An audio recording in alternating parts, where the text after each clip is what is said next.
इस वीडियो में अब हम पढ़ेंगे परफॉर्मेंस मैट्रिक्स के बारे में। परफॉर्मेंस मैट्रिक होती है जिससे हम अपनी कोई भी एल्गोरिदम की परफॉर्मेंस को चेक कर सकते हैं कि वो कितना बेटर परफॉर्म कर रहा है। ओके, बहुत सारी परफॉर्मेंस मैट्रिक्स है, लेकिन हम वो यूज़ करेंगे जो हम लीनियर रिग्रेशन पे यूज़ कर सकते हैं। गोइंग अहेड वीडियोस में मैं आपको पाइथन में लीनियर रिग्रेशन कैसे होता है वो भी बताऊंगी। तो उसमें भी मैं ये सारी परफॉर्मेंस मैट्रिक्स को यूज़ करूंगी, लेकिन आपके लिए उसको समझना पहले ज़रूरी है। उसका मैथमेटिकल इंट्यूशन पता होना ज़रूरी है। First is R squared. Okay, second is adjusted R square, जो हम लीनियर रिग्रेशन के लिए यूज़ कर रहे हैं। तो मैं इस पूरी सीरीज़ में आपको एक एक एल्गोरिदम अच्छे से पढ़ाऊंगी। उसके बाद उसके परफॉर्मेंस मैट्रिक्स, उसका एडवांटेजेस, डिसएडवांटेजेस, पाइथन इम्प्लीमेंटेशन सब बताऊंगी। Subscribe to my channel, like the video and share it with your friends.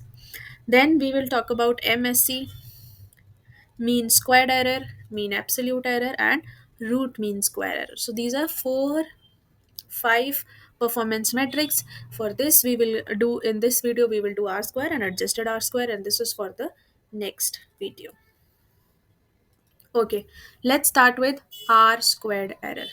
What is the meaning of R square? So first understand इसका intuition क्या है। ठीक है, कोई भी डेटा है, उसमें हम लेट्स से मेरे पास नंबर्स हैं 4 5 6 7। ओके, मैं क्या कर सकती हूँ, अगर मैंने पूछा कि नेक्स्ट नंबर क्या होगा। Okay, let's say this is not, एक लाइन में नहीं लेती, नंबर्स 10 है, ठीक है, नेक्स्ट नंबर क्या होगा। तो इसमें मैं प्रिडिक्शन करूंगी मशीन लर्निंग एल्गोरिथम से, कोई भी प्रिडिक्शन। ओके, लेकिन दूसरा वे क्या है कि मैं इसका मीन निकाल लूँ और मैं इसको बोल दूँ कि यहाँ पे मीन फिल कर दो, जो भी इसका मीन है। 4 + 5 9 + 6 15 + 10 25 divided by 4, whatever comes you can put here. Okay, that can be the next prediction, जिसे हम बोलते हैं मीन। तो आर स्क्वायर क्या चेक करता है? आर स्क्वायर ये चेक करता है कि जो आपका मीन ऑफ डेटा है और जो आपने मशीन लर्निंग एल्गोरिथम से प्रिडिक्शन की, वो प्रिडिक्शन इस मीन से हाउ मच बेटर है। इसका इंट्यूशन ये है आर स्क्वायर का। Okay, I can write this in the sentence that how much better the model predicts than just by using mean.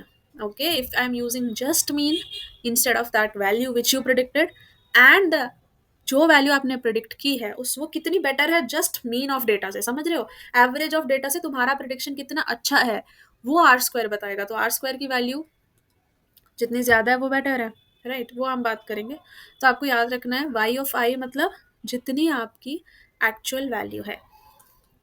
मैं पूरी टर्म में, पूरी इस प्लेलिस्ट में सेम यूज़ करूँगी टर्म्स, सो दैट आप उसको याद ही कर ले। Y hat is predicted value, जो मेरा मॉडल प्रिडिक्ट करके देगा मुझे। ओके, और सॉरी, और वाई बार होगा हमारा mean. Mean means average of all the numbers. First you calculate sum and then divided by n. N is nothing but number of observations. Got it?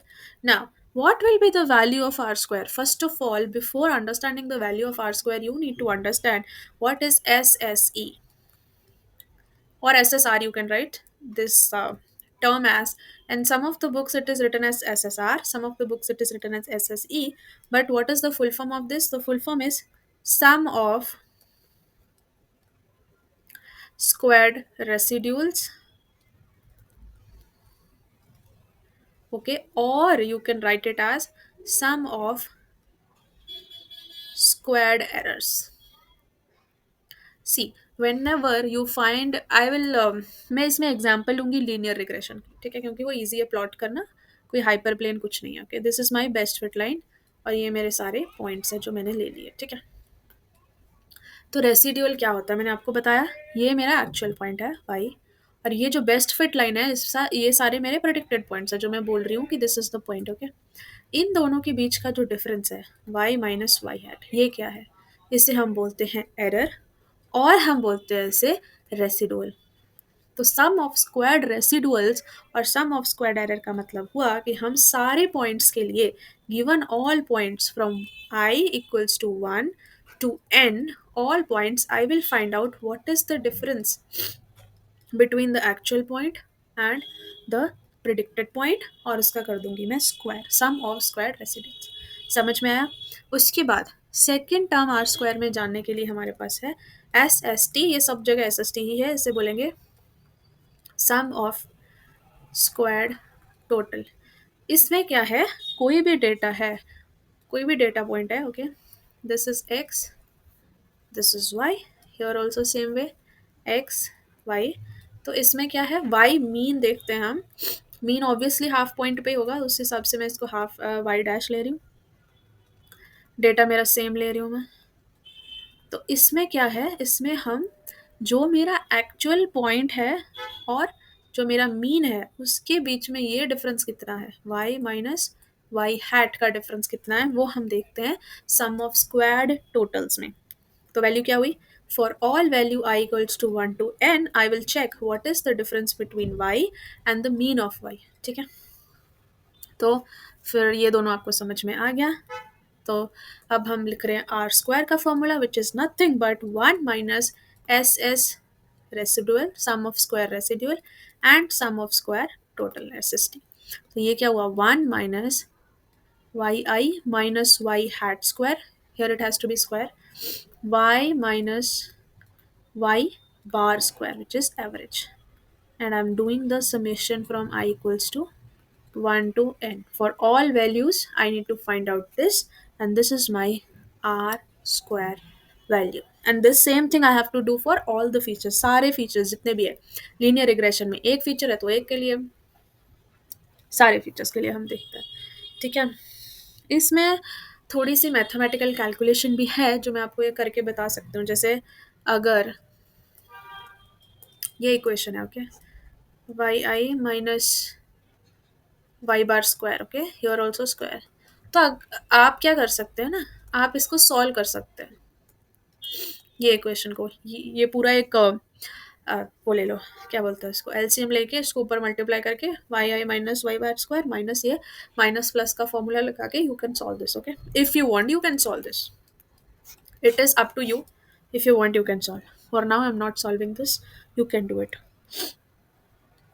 But if you solve it उसके बाद output आएगा Y bar, sorry Y hat of I minus Y bar divided by Y I minus Y by square, summation ऐसा का ऐसा ही रह जाएगा। अगर आप इसे सॉल्व करते हैं तो ये ऐसा आउटपुट देगा। ठीक है, और ये जो पार्ट है स्क्वायर्ड,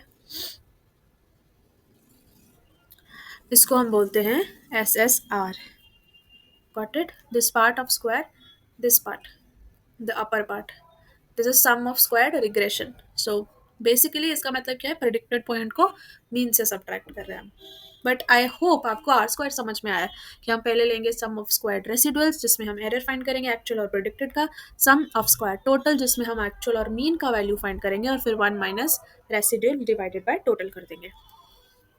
अब मैं इसको बेसिकली आपको इंट्यूशन बता देती हूँ, इसका क्या है, अगर आर स्क्वायर की वैल्यू 0.70 आती है, ठीक है, इसका मतलब है डेटा का 70% वेरिएंस आप कवर कर रहे हैं। 70% वेरिएंस मतलब 70% of the pattern and data you are able to find out. So R square की वैल्यू 0.7 है, 0.85 है, तो ये बेटर वैल्यूज है, ओके।